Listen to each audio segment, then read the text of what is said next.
எவ்வளோ நேரம்டா?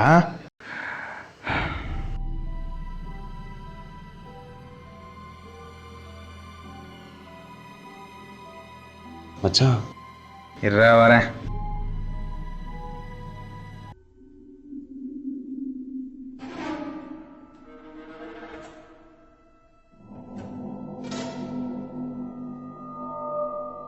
டேய் என்னடா?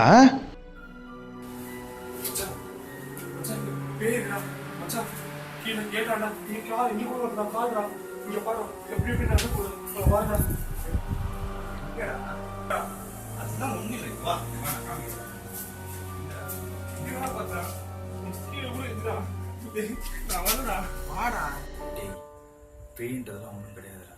அது உனக்குள்ள இருக்க பயம். அதனால தான் உனக்கு அங்கங்கே பேர் இருக்கிற மாதிரி தெரியுது. என்ன பாரு, எனக்கு பயம் இல்லை. அதனால தான் என் கண்ணுக்கு பேய் தெரியல. உனக்கு எப்போ பேய் மேல இருக்க பயம் போடுறோம் அப்போதான் உன் கண்ணுக்கு பேய் தெரியாது. புரியுதா?